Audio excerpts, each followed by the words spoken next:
Today we're going to talk about identifying parts of a quadratic function graphs.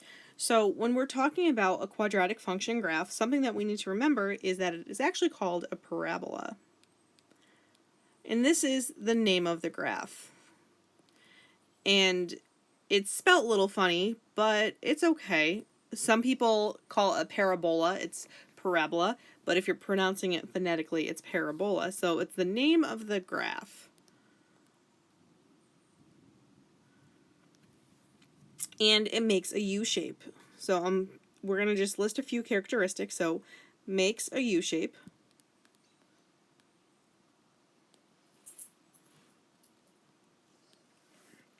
Okay, so one thing that we could notice is that it is in the form ax squared plus bx plus c. And what we have to remember when we're looking at it is the a value determines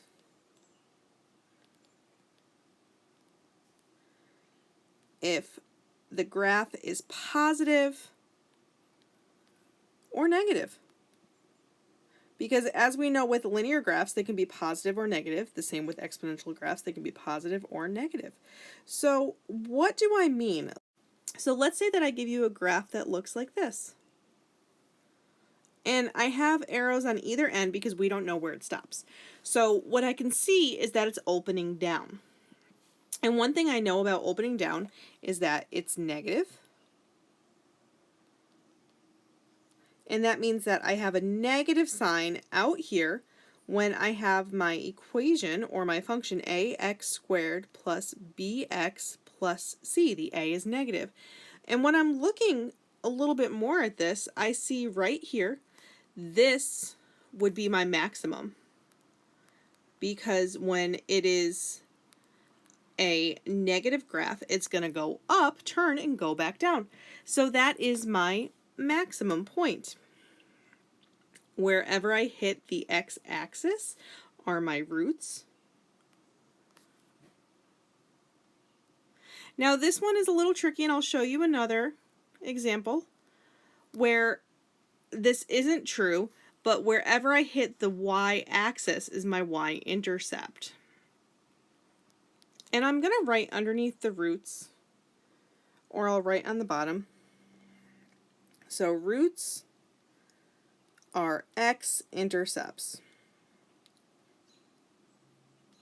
So if that's what a negative looks like, so now let's look at an example where it's positive, so it opens up.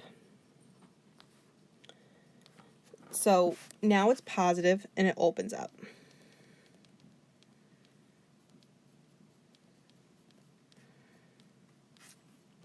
Now I'm going to mark a few things. So first is right here.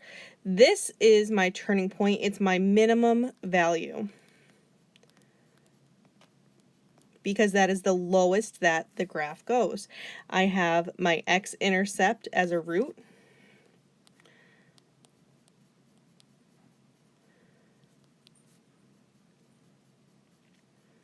And I have another one. It is possible to not have a root, and I'll show you what that looks like too.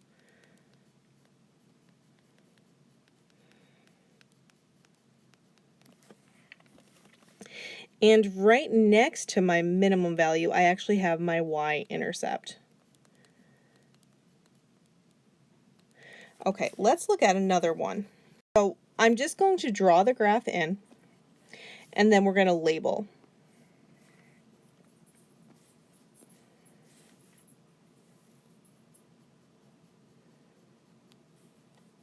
Okay, so I made this one thicker so that we can label a bunch of different things. So here is my minimum value. So I'm going to write minimum value. And so this means that it is ax squared plus bx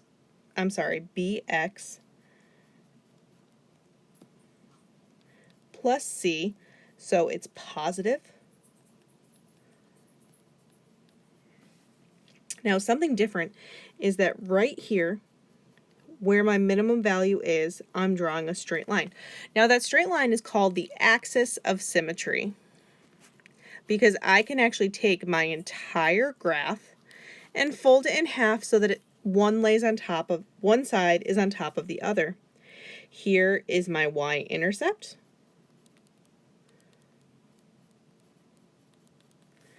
And then I have my roots. So this is my root, and this is an x-intercept. And here's another root, and this is another x-intercept.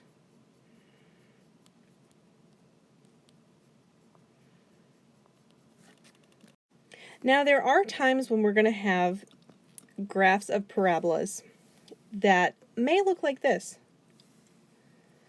Now one thing that it doesn't have a root, and that's fine. Because when we're doing this, we still have things like our minimum value, our axis of symmetry, and our y-intercept. And with that, now this would be positive. So it's positive. It has a minimum point.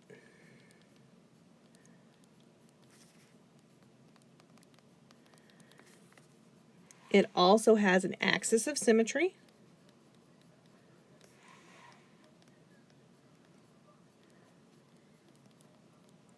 And it has a y-intercept. Okay, so that's positive. If we're looking and we just want to see what a negative would look like, we can look at that too, because negative might look like that, and it could come really close but still not have the roots. So it's negative.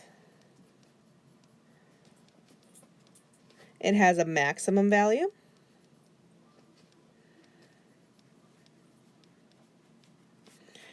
It has an axis of symmetry.